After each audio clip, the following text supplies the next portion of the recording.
Bem, irmãos, vamos falar hoje sobre profecia, né? E eu não vou profetizar para vocês, eu vou só falar sobre profecia. É o segundo vídeo da terceira parte do nosso estudo, estilos literários. Um pouco de água para respirar melhor. E como vocês viram, eu só vou falar sobre profecia nesse aqui. Por quê? O próximo é sobre evangelho. E profecia, eu preciso de mais tempo para falar sobre ela. Então vou ter profecia e evangelho. Os dois seriam muito grandes, né? Vamos falar só sobre profecia hoje. Pensar um pouco a respeito desse estilo literário que está presente em todas as escrituras. Toda a escritura. E como ler ele da melhor forma possível, tá? Há muita profecia na Bíblia. Olha só que interessante. Muita gente acha que a profecia está só nos livros proféticos, né? Separado até separado do Pentateuco, né? Pentateuco, história, poesia, profecia. Na verdade, o estilo profético está em toda a Bíblia, de Gênesis a Apocalipse. E a maioria delas tratam do que chamamos de história da redenção. Ensinando direta ou indiretamente sobre a criação, a queda e a restauração do povo de Deus. Então, profecia geralmente vai estar relacionado sobre um desses pontos: criação, queda e restauração. Então, vamos pensar um pouco sobre cada ponto. Em criação, nós temos a criação do povo de Deus e a criação de todas as coisas também, né? E aí a gente tem a continuação, que é a queda. Em criação, antes de passar para a queda, em criação a gente também tem a instituição do povo de Deus, o chamado do povo de Deus, isso no Antigo Testamento, no Novo Testamento também, sobre o chamado do povo de Deus, o estabelecimento do reino de Deus na terra, isso tudo está em criação, né?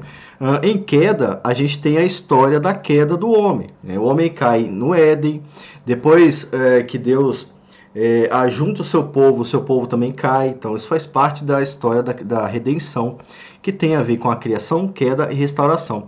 E em restauração nós temos as profecias a respeito de Jesus. Em restauração nós temos dois pontos, né? Temos a profecia da vinda de Jesus e também do juízo final, que é a segunda vinda de Jesus. Então, profecia na Bíblia constantemente vai falar de um desses três pontos aqui, ou dos três pontos. Por exemplo, Apocalipse 20 trata dos três pontos, entende? Criação, queda e restauração.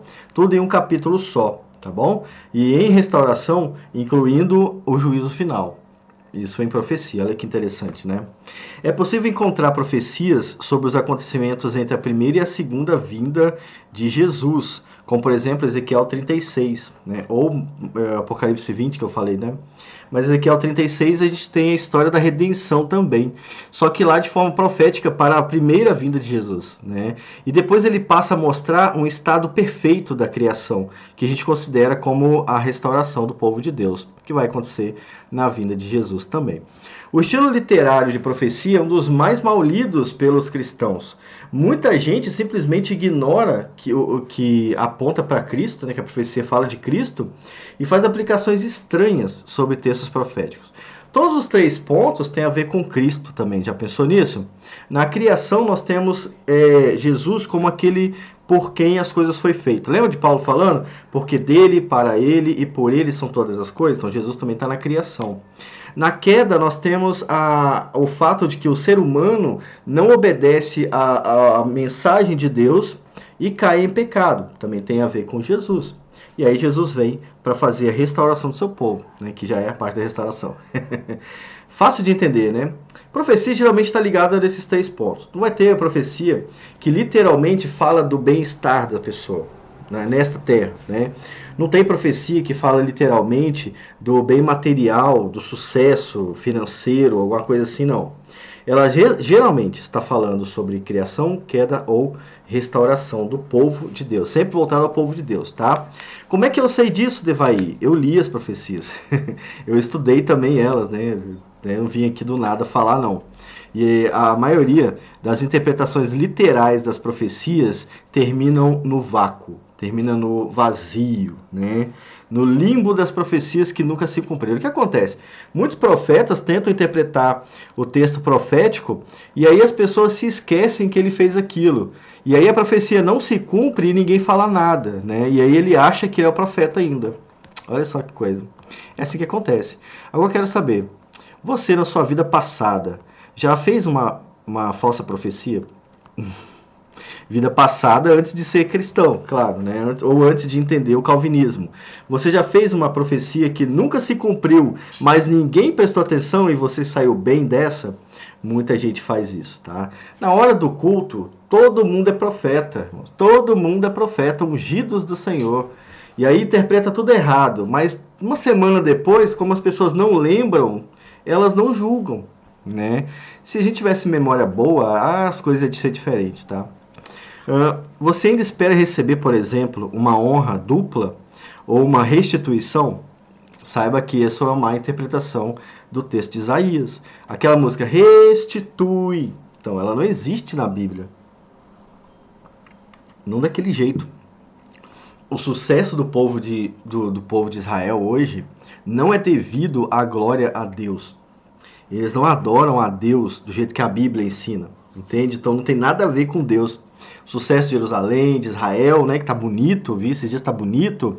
O povo judeu, aquele sucesso deles é humano. Não tem a ver com Jesus, porque eles não creem em Jesus. Eles rejeitaram Jesus. O resultado dessa rejeição é a morte, o inferno, entende? Ah, mas eles prosperaram. Beleza. Os ateus na Europa prosperam. E eles são iguais, né? Ou seja, será que Deus fez prosperar os ateus e os judeus só porque eles são judeus e são ateus? Não, né? Então a Bíblia fala sobre salvação ou sucesso em relação à nossa salvação, né? Textos proféticos podem aparecer de 4 modos diferentes na Bíblia. Olha, tem 4 formas de você achar uma profecia. Primeiro, através da teofania, ou seja, Deus se manifesta para a pessoa, como Isaías, né, Isaías 6, e aí ele ouve a mensagem, como Moisés também. Isso é uma maneira de Deus fazer. Isso na Bíblia. Isso acontece mais no Antigo Testamento, como você pode ver. No Novo Testamento, Jesus não recebeu profecia direta desse jeito também. Deus não apareceu para Jesus para falar com Jesus. Por que não? Será que Moisés era superior a Jesus? Não. É porque aquela necessidade não havia mais, né? Jesus já tinha o texto escrito. Então, quando ele fala do que está escrito na lei. Ele mesmo fala dos escritos da lei dos profetas, né? Mas essa é uma maneira de ver uma profecia na Bíblia, através de uma teofania. Outro meio, por revelações vistas e ouvidas pelos profetas. Então, às vezes os profetas veem o que eles vão falar. Igual foi... quem que viu o sonho do faraó? Foi um sonho profético. Foi José do Egito, né? Deus revelou para ele alguma coisa mostrando em sonhos, né? Ele viu isso acontecer. E isso foi uma revelação. O segundo ponto e o terceiro são praticamente iguais, né? Por sonhos e visões. Só que esse é um outro tipo de sonho. É um sonho como, por exemplo, alguém que dorme e vê o que Deus vai fazer. Entende? Sonhos é dessa forma. Na Bíblia, isso acontece muito, né? Como, por exemplo, Paulo. Paulo sonhou quando ele foi... Está em Atos 16, não lembro agora para onde ele estava indo, mas o Espírito Santo proibiu Paulo de ir para certo lugar, e em sonho, Deus mostrou para Paulo um homem de um outro lugar precisando ouvir. Aí Paulo foi para aquele lugar. Então, é uma das maneiras de a gente achar texto profético na Bíblia também, por sonhos e visões. Ou por inspiração do Espírito Santo, como acontece com os Salmos, por exemplo, né? E como acontece com o Novo Testamento. Quando Paulo escreve Romanos, Deus não está falando no ouvido dele. Ele não está tendo um sonho sobre o que ele vai escrever, e nem acontece uma visão como acontece com João. Não, Paulo está escrevendo simplesmente, e o Espírito Santo está inspirando Paulo a escrever aquilo que ele quer. Você faz o que você quer, sem saber que você está fazendo o que Deus quer. É isso, entende? Isso pode acontecer, mas os nossos textos não são inspirados como o texto do Novo Testamento, né? Então a gente não pode dizer que os nossos textos são inspirados, não é comum dizer isso, nem pode. Mas você faz coisas inspirado pelo Espírito Santo, você fala coisas inspirado pelo Espírito Santo sem que você saiba. Entende? Então não é aquele momento de êxtase Não, você fala e o Espírito Santo faz com que o resultado disso seja a vontade dele. São essas 4 maneiras de um texto profético ser achado na Bíblia, tá? Uma profecia é constantemente carregada de símbolos e imagens. Sendo assim, é muito comum as pessoas errarem ao tentar interpretar uma profecia de forma literal. Os estilos proféticos são constantemente vindos desta maneira, em símbolos, né? Então, por exemplo, nós estávamos falando no grupo sobre o texto de Gênesis 6. É uma narrativa histórica, tá? E tem símbolos ali dentro? Depende. Uma pessoa que quer interpretar tudo como profecia vai achar que tem símbolos, né? De certa forma, o texto de Gênesis aponta para a vinda de Jesus, mas indiretamente. Mas não tem símbolos que possam ser trocados ali. A história é da queda do homem e do resultado dessa queda, ali, do envolvimento do homem com o pecado. E é uma narrativa sobre o que Deus fez. Então não tem como você mudar isso. Já o texto de Daniel, né, Daniel 9, por exemplo, é um texto profético, uma narrativa, mas é um texto profético, porque mostra um anjo falando com Daniel sobre o que vai acontecer. Então, geralmente, a profecia vem dessa forma. Você fica sabendo no início do texto que é uma profecia. Textos como, por exemplo, Isaías 53, você percebe que o conteúdo é sobre algo que ainda vai acontecer.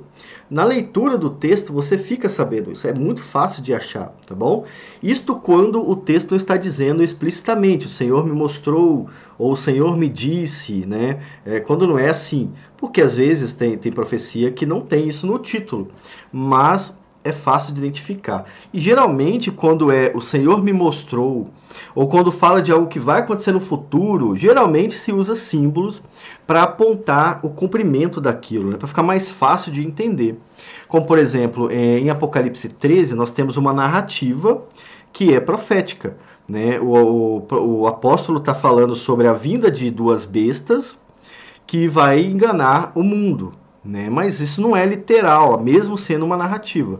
Ela é composta por símbolos. Então, é importante ficar ligado nessa questão dos símbolos. Ó. Fique ligado, né?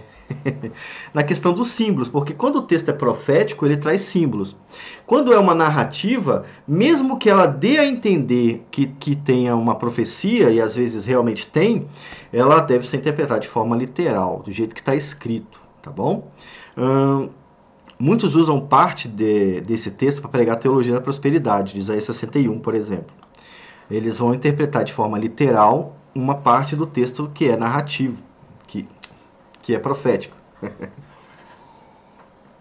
Uma leitura distorcida geralmente ignora tudo que lemos até aqui, tudo que a gente já estudou para trás. O básico para você entender a profecia é tente achar o início do texto. É isso, entende? Então, quando você achar o início do texto, vai ficar fácil de entender a profecia. Entender que é uma profecia, claro. Entender a profecia já é outra coisa. Como eu disse, uma profecia é carregada de símbolos. Aqui no texto, eu não coloquei sobre como identificar as profecias. Depois eu vou ver se eu coloco. Aí eu deixo o PDF salvo para vocês. Tá? Como identificar uma profecia? Há formas de identificar isso, principalmente olhando o início do texto. É o que eu falei no vídeo, né? Você que está assistindo o vídeo não vai sentir falta dessa informação porque eu falei. Mas depois eu vou colocar aqui só para a gente ter escrito também. Há sempre uma mensagem literal em uma profecia carregada de símbolos. Esse é um outro ponto. As pessoas nos acusam de ser espiritualistas, né? Ou seja, vocês espiritualizam tudo, né? Toda profecia de vocês é simbólica, né? Não tem não tem nada literal na profecia. Sim, há uma literalidade na profecia simbólica. Uma profecia carregada de símbolos aponta para algo real, algo que vai acontecer. Só que Deus prefere usar símbolos para explicar o que Ele quer. Isso é uma coisa que Ele quer fazer, entende? Então, por exemplo, o texto que eu citei de Isaías lá, ó, Isaías 61, é carregado de símbolos sobre a queda do povo de Deus. Aí, para falar como vai ser o reino de Deus, o profeta fala que ao invés de vocês, daquelas pessoas, né, permanecerem naquela miséria que eles estavam, a vida deles seria muito melhor.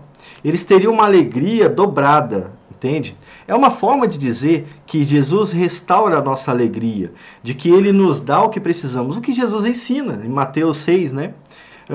Só que usando símbolos. Qual é o símbolo em Isaías 61? Deixa eu ver se é Isaías 61 mesmo, só para mim não falar errado. O símbolo ali é justamente a situação que o povo vivia e o que eles queriam, né? Que era voltar a ser uma nação, voltar a ter uma dignidade. E eles vão falar isso, olha, o profeta fala isso. Em Jesus vocês vão ser assim. Isso aí, Isaías 61. Aqui na NAA, as boas novas da salvação. Veja que o próprio título, subtítulo já ensina, né? Então é isso. A literalidade. Então, aonde está a literalidade em um texto como Apocalipse 13, que é carregado de símbolos? Apocalipse 20 também. A literalidade está na ideia total do texto. Entende? O que você tem que adotar do texto é a ideia toda, não uma parte dela, como muitos fazem com Isaías 61 e com tantos outros textos proféticos, né? Quando, por exemplo, a gente tem lá 70 semanas de Daniel. Olha, não tem nenhum anjo contando 70 semanas. Não tem. E não aconteceu em 70 semanas também, de jeito certo, né? Muita gente, para entender de forma literal, vai encaixar alguma coisa ali na semana 70 para falar que se cumpriu. Mas não é essa a ideia, sabe? Hoje não estava se preocupando em falar exatamente o dia, até porque talvez ele não pudesse fazer isso, né? Mas a ideia ali total é que depois de um tempo, alguma coisa ia acontecer. Entende? Esta é a ideia literal do texto que está dentro de uma profecia. Entende? Então há sempre uma mensagem literal em uma profecia carregada por símbolos. Eu quero mostrar dois exemplos aqui para vocês sobre isso, tá? Eu tenho o primeiro exemplo aqui, uma profecia messiânica, que está lá em Isaías 2. Olha só, está em Isaías 2, né? Eu trouxe o texto da King James para a gente ler aqui. Deixa eu ir pelo teclado aqui, ó.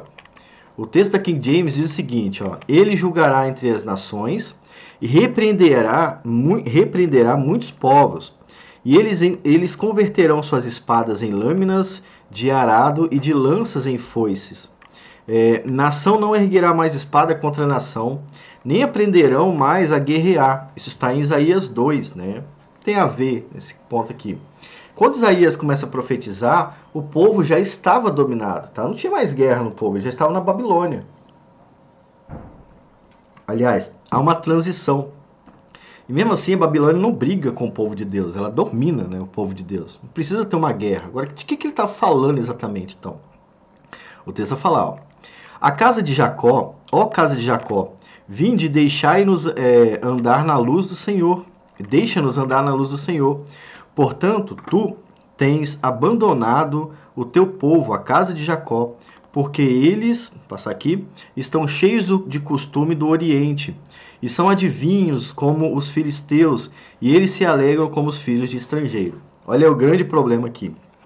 Está dizendo, olha, um dia, Deus vai julgar essa nação, que vive como o mundo. Entende? Então veja que o interessante é que no início dá a entender que seja todo o planeta Terra, mas no final fala que está se tratando do povo de Deus, né? É uma profecia sobre a vinda de Jesus, né? E está em Isaías. O Senhor governará, está aqui no início, né, do texto. Ele vai governar sobre as nações. O seu reino se estenderá por toda a terra e promoverá a paz entre as nações. Esse é o reino de Deus. É isso que o Evangelho faz, né? É isso que o Evangelho tenta fazer. Mas por que ele não consegue? Isso tem a ver com as profecias da vinda de Jesus. E aí que eu volto a tocar no ponto, estamos bem perto da vinda de Jesus, justamente por causa disso. Mas quando Jesus voltar, essa profecia vai se cumprir para sempre, entende? E aí a gente tem o cumprimento total dela. Esse foi o propósito da vinda de Jesus, está lá em Lucas 2,14. E esse aqui é um comentário da Bíblia de Estudo de Genebra, tá? Embora possa ser encontrado em algumas profecias um cumprimento anterior à vinda de Jesus, ou seja, embora isso possa ter acontecido antes da vinda de Jesus em algum momento da história, constantemente esse tipo de profecia e até mesmo o acontecimento está apontando... Eu li errado aqui, né? Eu tô querendo tomar água, peraí. Tô com sede, já gravei mais de 1h30 hoje.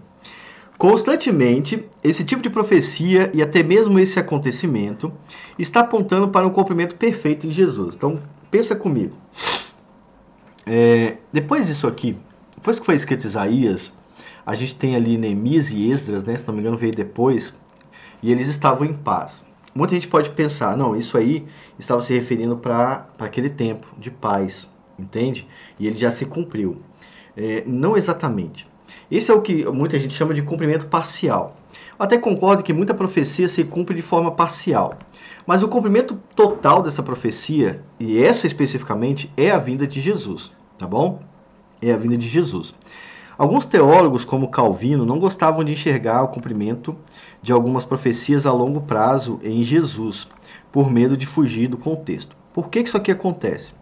Calvino tinha esse problema. Ele não gostava de, como muita gente fala, espiritualizar a profecia, porque ele achava que isso ia longe demais. E havia alguns exageros na época de Calvino, que não era ele que praticava, mas havia exageros, por isso ele preferia evitar. Mas esses textos proféticos estão claramente se cumprindo em Jesus. O próprio Jesus, lá em Lucas 24, fala, olha, vocês, é isso que estava escrito no livro da lei, no livro de Moisés, nos profetas, né, que isso se cumprisse em mim. Então o próprio Cristo dá esta abertura para esse tipo de cumprimento, de interpretação. Eu até recomendo vocês verem o vídeo sobre isso, que está aqui no canal. Eu vou colocar o link dele aqui, é Jesus, a chave hermenêutica da Bíblia, né? São 4 ou 5 vídeos, se não me engano. Então, neste caso, nós precisamos ficar com o cumprimento perfeito da profecia. Calvino tentava achar o cumprimento parcial, e às vezes dizia, não, isso acontece lá e não em Jesus, mas nós devemos tentar entender o cumprimento perfeito disto, tá?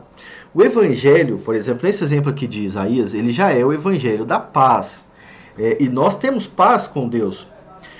E o texto não está falando sobre uma paz mundial, ele está falando sobre a casa de Jacó. O ponto problemático do contexto do autor era a casa de Jacó. A casa de Jacó é uma referência ao povo de Deus, entende? Então, foi isso que Jesus veio quando veio. Ele julgou entre as nações e repreendeu a muitos povos. A mensagem do evangelho faz isso.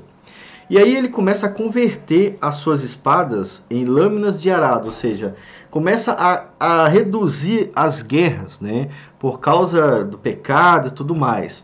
Mas isso continua acontecendo, claro que continua acontecendo, mas a mensagem do evangelho deveria fazer o contrário, o que prova que nós estamos no último tempo, né? Porque as profecias sobre a vinda de Jesus já vão mostrar uma reviravolta na história, tá? O evangelho vem, o evangelho da paz vem, ele é propagado pelo mundo, mas aí a gente tem a profecia escatológica que fala que com o aumento do evangelho, o pecado dos que ficam vai fazer com que as pessoas se voltem contra nós. Nós estamos nesse ponto da história. Mas na vinda de Jesus, essa paz foi proclamada, tá? Essa paz foi proclamada. Isso foi o julgamento, sim, tá bom? Nação não erguerá mais espada contra nação e tudo mais. Ó casa de Jacó, que os alvos, né? Vinde e deixai-nos andar na luz do Senhor, que era justamente o que eles não estavam fazendo. O profeta está conclamando o povo a voltar a Deus. Portanto, tu, agora vai falar do pecado do povo, tu abandonastes o teu povo, portanto, tu tens abandonado o teu povo, a casa de Jacó, porque eles estão cheios de costumes do Oriente, são adivinhos como os filisteus e se alegram nos filhos de estrangeiros, né? E esses são os pecados do povo de Deus. Isso se cumpre em Jesus. Então, uma profecia messiânica. Tem um monte de profecia, assim, que fala sobre algo que iria acontecer. Esse acontecimento, na maioria delas, é em Jesus, tá? Aqui na vinda de Jesus. E alguns na volta de Jesus já, como Joel, por exemplo, Joel fala sobre a volta de Jesus. É bem interessante, né? O outro texto que eu tenho para vocês é o texto de profecia e narrativa. Meu mouse tá horrível, tem que trocar esse mouse. Ele é novo até, não é muito velho não. Mas vamos lá, o texto que eu tenho aqui é o texto de... Eu não sei de onde que é esse texto. Eu não coloquei aqui. Se você souber, coloca aqui embaixo. Mas é uma profecia, uma narrativa. Deixa eu ver aqui. Esse aqui é Ezequiel. É Ezequiel. Ezequiel 36, se não me engano. Ezequiel 36. Depois eu vou colocar. Esqueci de colocar no PDF, porque eu digitava isso aqui à noite, né? E às vezes com sono. Mas seja o seguinte, ó. Isso é uma profecia e uma narrativa. Filho do homem. Quando o profeta estava recebendo essa mensagem, uma profecia que narra alguma coisa. Ó, filho do homem, quando a casa de Israel habitava em sua própria terra, eles a contaminaram com seus próprios caminhos e com as suas ações. O que Isaías disse lá no capítulo 2 também, tá? Na parte final do texto que a gente leu anteriormente. Seu caminho era diante de mim como a imundície de uma mulher. Portanto, eu derramei a minha fúria sobre eles pelo sangue que haviam derramado sobre a terra e por seus ídolos com os quais haviam poluído. Isaías falou também isso aqui, tá? Com uma outra maneira de falar, mas ele falou a mesma coisa, tá bom? Porque eu os levarei, agora aqui é a parte profética, que vai acontecer, aliás, né? Porque eu os levarei dentre os pagãos, pagãos aqui, acho que faltou um S. Acho não, tenho certeza. E vos ajuntarei de todas as nações e vos trarei para dentro da vossa própria terra. Então eu aspergirei água limpa sobre vós e ficareis limpos de toda a vossa imundície, de todos os vossos ídolos vos purificarei. Então olha só, passado sobre a queda do povo de Deus e a redenção, futuro, né? É um texto profético que aponta para Jesus. E é, ao mesmo tempo, uma narrativa, entende? Então, olha, dois estilos literários dentro de um só. Ele narra a história de Israel, depois ele narra o que Deus vai fazer, só que agora já com elementos proféticos, que são aqueles símbolos. Quais símbolos a gente tem aqui? Ó? Eu os levarei dentre os pagãos, esse é um símbolo. Isso aqui se cumpre com a proclamação do Evangelho, tá bom? Jesus fala que isso ia acontecer também, né? E aí eu vos ajuntarei dentre todas as nações. Olha, com a proclamação do Evangelho em Atos, não há esse acontecimento literal. Nós não vamos voltar para a terra dos judeus, né? Mas nós estamos dentro do reino de Deus, entende? Esse é o cumprimento dela. Mas aqui tem o símbolo, né? De ajuntar um povo de todas as outras nações. E aí o final aqui, ó, e vos trarei para dentro da vossa própria terra. Dando a entender que o povo de Deus teria que voltar. Você crê em Jesus? Tá, beleza, então você tem que ir para Israel. Não pode morar aqui não. Porque aqui é só o povo pagão, não é o povo de Deus. Mas não é isso que acontece nem em Atos 2, nem no primeiro, segundo século, nem em nenhum século. Só que nós, de forma literal, somos incluídos no reino de Deus, que é o reino invisível de Deus. E aí sim, Deus nos leva para a nossa própria terra, que é o reino de Deus. Então veja o símbolo batendo com a realidade. E aí nós temos o outro ponto aqui da profecia. Então eu aspergirei água limpa sobre vós. A parte de aspergir água, de jogar água, é uma ligação com o Antigo Testamento também sobre a purificação, né? Quando você praticava alguns pecados, né, ele exigia que você se purificasse com água, se lavasse. E ainda assim, depois de se lavar, você tinha que esperar mais um tempo, dependendo do pecado que era. Então é um símbolo que ele está usando para dizer que Deus iria nos purificar, né? E o batismo está aí para mostrar que esse é o cumprimento dessa profecia também. Então, ó, texto profético, falando sobre água, falando sobre terra, que se cumpre no Novo Testamento com a vinda de Jesus. E depois disso ficareis limpos de toda a vossa imundície e tal. E aí o texto continua com mais questões importantes, tá vendo? Que interessante. Eu acho que são 3 exemplos, né? São 3 exemplos, ó. Eu coloquei aqui falando que era 2, mas são 3, deixa eu ver aqui. 2 exemplos. Eu acho que esse arquivo não é o arquivo original. Eu vou falar para vocês, eu acho que eu perdi o arquivo original. Mas esse aqui tem tudo. O que vai acontecer é que eu vou ter que ir corrigindo tudo. Eu achei que era o original, parece que não é. Mas o conteúdo é esse mesmo, tá? Então percebe a narrativa com a profecia ao mesmo tempo, vocês vão achar narrativas, por exemplo, como de Daniel 4, que vai tratar do rei Nabucodonosor. Mas ele tem tanta profecia para o povo de Deus, cara, que você fica até confuso. Então, leia Daniel 4 para você entender. Uma narrativa profética. Aqui a gente vê uma profecia com uma narrativa. Eu estou tentando lembrar de outras profecias assim, mas agora eu não tenho em mente. Se você tiver em mente mais profecias desse jeito, coloca aqui nos comentários para ajudar a gente. O último exemplo, são 4 exemplos aqui. São 4 exemplos, né? Então tá bom. Então não era 1, nem 2, nem 3. É 4. Profecia e evangelho. Agora em João. Agora estamos no Novo Testamento falando sobre profecia, né? Muita gente ia achar que não, isso aí tem a ver com o Antigo Testamento. Não, tem no Novo Testamento também. Profecia de João 3. Por que esse texto é profético? Porque ele aponta para algo que Deus vai fazer no futuro, né? E o profeta fazia isso. Tá? Ele chamava o povo ao arrependimento porque Deus estava fazendo alguma coisa, ia fazer alguma coisa. Como você viu nos 2 exemplos aí para cima, né? Em João 3,18, nós temos um texto profético sobre o que vai acontecer com o ímpio que não crê em Deus. Quem nele crê não é condenado. Essa é a primeira parte da mensagem. Mas quem não crê já está condenado, porque não crê no nome do unigênito Filho de Deus. Isso é uma profecia sobre o que vai acontecer, né? O cara que não acredita em Jesus, ele ainda não está no inferno, concorda? Só que você que não acredita, que acredita em Jesus, você não vai para o inferno, enquanto ele vai, algo que vai acontecer na vinda de Jesus. Quase que eu embolei as palavras, né? Olha o texto que eu botei aqui, ó. Enquanto João nos ensina sobre o evangelho de Cristo, que é isso que João estava fazendo, ele nos dá uma visão do que acontecerá na volta de Jesus. Por um lado, ele nos ensina que crendo em Jesus somos salvos da condenação eterna. Por outro lado, ele ensina que aqueles que não creem em Jesus já estão condenados, justamente por não crerem em Jesus. Tá? Esse texto especial trata do presente, ele trata do passado, presente e do futuro.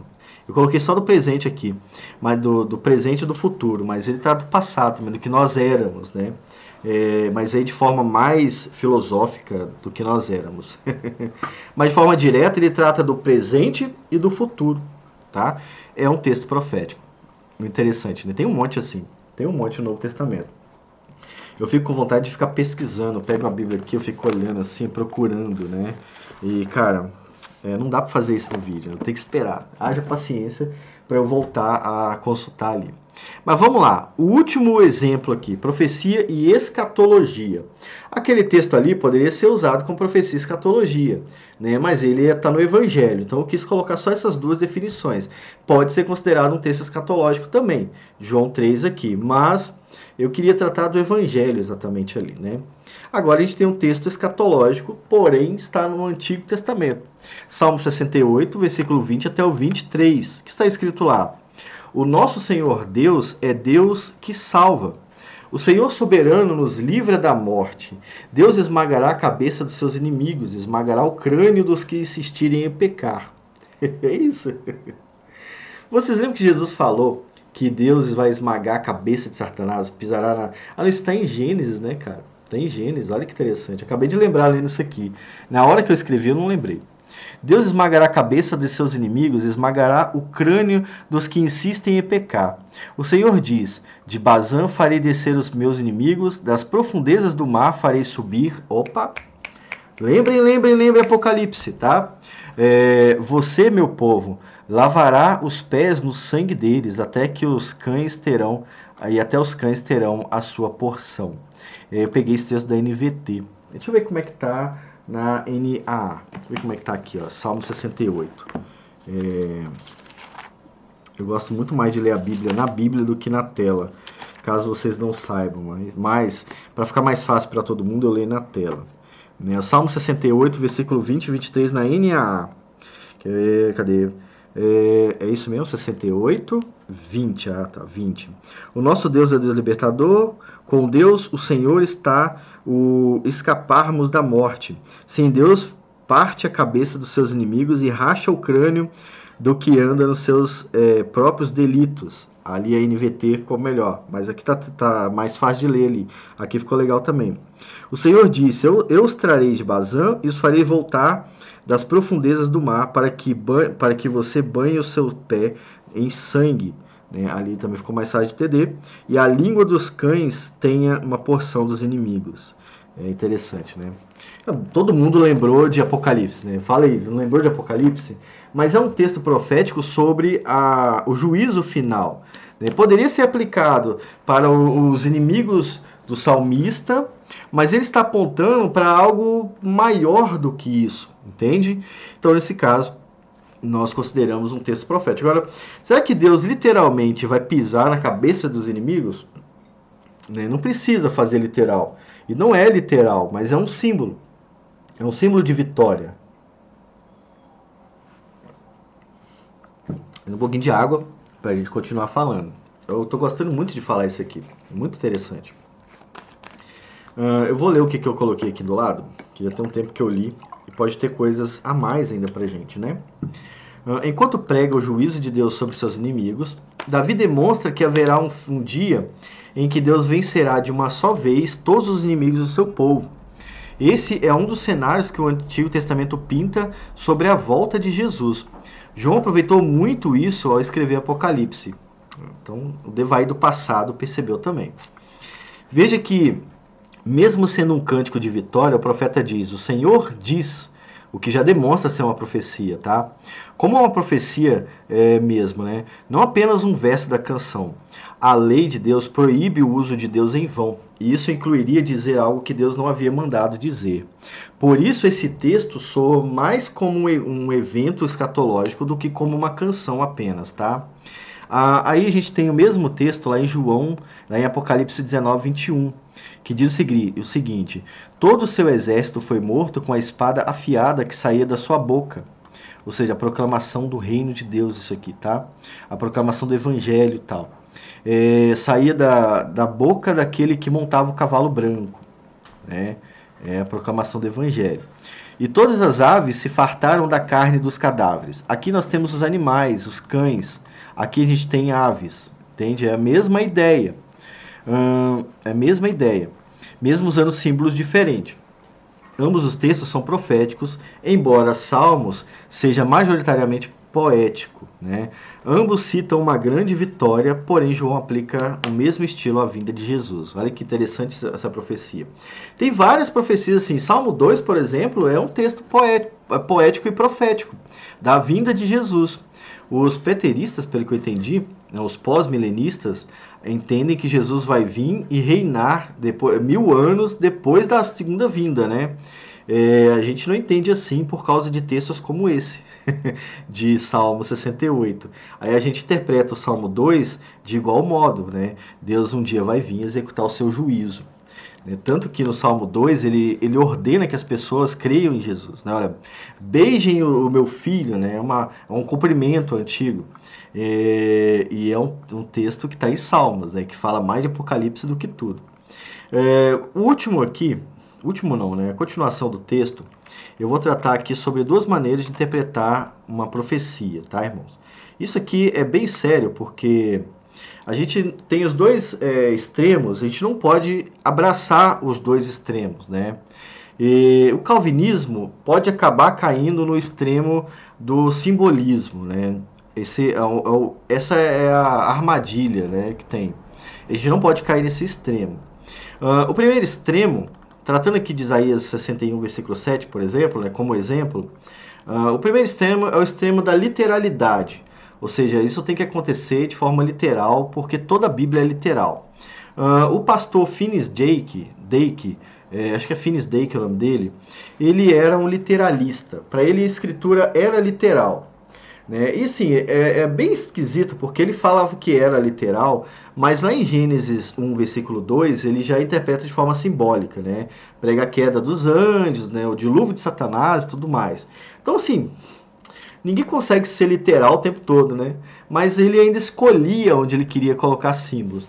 A gente não pode correr o risco de ser literal em tudo, tá? Então, Isaías está falando que a gente vai ter uma dupla honra. Então o povo de Israel em algum momento receberá o dobro de tudo que perdeu. Ou seja, vai ser uma nação muito rica. Como é que o mundo vai pagar o dobro do que Israel perdeu? Não cabe dinheiro assim, não tem como pagar, entendeu? Não tem como nem calcular durante a história toda, calcular tudo que Israel perdeu por causa dos seus inimigos. Né? E agora ele vai receber em dobro isso. Então não pode ser literal, mas um literalista entenderia mais ou menos isso, sabe? Ah, eles vão receber bens materiais mesmo. Deus vai restituir na vida deles isso tudo. Esses dias teve um culto pentecostal aqui e a pessoa estava pregando sobre isso, né? Sobre Deus restituir. E aí ela falou restituir casamento, restituir casa, emprego. Não foi aqui não, foi num culto que teve aqui na esquina. Né? Mas, tipo, usando esse argumento, entende? Da literalidade. Não, agora que você crê em Deus, Deus vai restituir a sua esposa, o seu marido, né? Deus vai restituir o emprego que Satanás te tirou. E às vezes é você que perdeu mesmo, porque você não trabalha direito, né? Ou pela crise mundial, enfim, vários motivos, né? Mas aí, interpretando de forma literal, a gente acaba saindo do evangelho e tratando de outra coisa, né? A teologia da prosperidade está aí para isso. Então não tem como ser literal o tempo todo. E mais, né, para vocês terem uma ideia sobre esse texto específico, Jesus veio, o povo judeu não creu em Jesus, mas eles ficaram ricos. Ou seja, será que é a gente que está errado então que crê? Não, não é a gente que está errado, mas eles não alcançaram essa prosperidade por causa de Deus, obviamente, né? Então, veja que eles reduzem o texto simbólico para uma mera restauração física da nação. É mais política e menos religião nesse caso. Foi por isso que eu coloquei aqui. E ela entra em conflito quando o leitor começa a estudar todo o texto. Então, você lê o versículo 7 e entende desta maneira e vê o versículo 1, você já fica confuso. Igual tem gente que lê o Salmo 91 sobre batalha espiritual. Eu vou até pegar isso aqui, cara. Isso eu tenho que ler. Salmo 91, batalha espiritual. Esses dias eu vi o pessoal da BV Books promovendo uma live onde um pastor explicava o que é batalha espiritual. Aí, beleza, então vou lá ver. Aí ele falou, abram suas Bíblias em Salmo 91. Aí minha mente bugou. Falei, eu não entendi. Por que eu vou abrir em Salmo 91 para falar de batalha espiritual se está falando sobre perseverança, sobre certeza, né? O Salmo falando sobre isso, ó. Aquele que habita no esconderijo do Altíssimo descansa à sombra do Onipotente, descansa à sombra do Onipotente, diz o Senhor. Tu és o meu refúgio, diz ao Senhor. Tu és o meu refúgio, a minha fortaleza, o meu Deus, em quem eu confio. O Salmo está tratando, de forma profética também, sobre aqueles que viriam crer em Deus. Aqueles que viriam fazer de Cristo seu refúgio. Entende? Mas não tem nada a ver sobre batalha espiritual. Então, quando você começa a ler mais textos, as interpretações erradas vão aparecendo, né? Desde que você leia do início. O exemplo de Isaías 61 é muito simples de você entender, né? Você abre lá o início. Hoje eu quero folhear Bíblias. Me aguentem aí. Bota em 2x para vocês não verem eu fazendo isso aqui. Você vê lá em Salmo 60, versículo 7, todas as ovelhas, 61, versículo 7, né? Em lugar de vergonha, vocês terão dupla honra. Em lugar de afronta, exultarão na herança recebida. Por isso, em sua terra possuirão o dobro e terão perpétua alegria. Você começa a interpretar isso de forma literal, aí você pensa, vou ler desde o início. Né? Vou ler desde o início porque o Devaí me ensinou que tem que ler desde o início. Aí você vem para o versículo 1. O Espírito do Senhor Deus está sobre mim, porque o Senhor me ungiu para pregar boas novas aos pobres. Olha só, de forma literal, você deveria estar pregando boas novas aos pobres. Se você acha que o texto é para você em sentido literal, tá bom? Você não está fazendo isso. Eu sei que você não está fazendo e que quase ninguém está fazendo, mas deveria estar. A proclamar libertação aos cativos e a pôr liberdade aos algemados. Vai pra cadeia. Vai pra cadeia. Ficar libertando algemados, você está errado. Então, olha só os conflitos que gera entender de forma literal. E apregoar o ano aceitável do Senhor. Quantas campanhas de ano aceitável vocês já viram? 7 semanas do ano aceitável ao Senhor. É isso, não vou falar mais, é isso. Reconstruirão as antigas ruínas, restaurarão os lugares anteriormente destruídos. Eu não vejo ninguém fazendo isso. O povo judeu fez. Cara, Israel é muito bonita, mas eles não creem em Jesus. Então não foi Deus quem fez isso para eles por causa da fé deles, porque eles não têm fé. É claro, existem judeus que creem em Jesus, eu sei. Estou falando de forma geral. Então é difícil ser literal o tempo todo, porque você vai errar muito, principalmente nas profecias. Principalmente nas profecias. O outro erro é simbolizar tudo, tá? É simbolizar tudo. Então, se aquilo não aconteceu na vida de Jesus, isso vai acontecer no céu. É só uma maneira simbólica de dizer que no céu você vai ter o dobro do que você perdeu na terra. É isso, tá? O texto está falando sobre isso. Você vai ter um terreno no céu, né? Por isso a igreja já estava vendendo terreno no céu, né? Você vai ter um terreno no céu, aonde nesse terreno Deus vai te restituir tudo que você teve. O céu, na verdade, é tudo que você perdeu na terra. É isso. O céu, você recebe a honra que você não teve na terra. Honra, em alguns lugares, é quase que adoração, tá, irmãos? Então, você imagina Deus aceitando você recebendo honra no céu, né? É para acabar a teologia, né? Para fechar a Bíblia e ir embora, sair desse lugar e ir embora. Mas isto é interpretar de forma simbólica tudo, né? E não dá para fazer isso. Você não pode interpretar tudo de forma simbólica. Algumas coisas são literais, alguns acontecimentos são literais e tudo mais, né? O problema dessa interpretação é que ela faz com que a obra de Cristo seja benéfica apenas para empoderar o homem e não para tratar o mais importante, que é o seu relacionamento com Deus. Agora, vamos interpretar do jeito certo o texto, pelo amor de Deus, para não ficar ruim. Com a vinda de Cristo pregando o Evangelho, nós fomos restaurados para Deus. Todo aquele que crê é salvo. É isto. Não há nada melhor do que a salvação. Não há nada mais benéfico para o homem do que a salvação. Você pode ter sofrido qualquer problema na sua vida. Vou tirar o áudio aqui.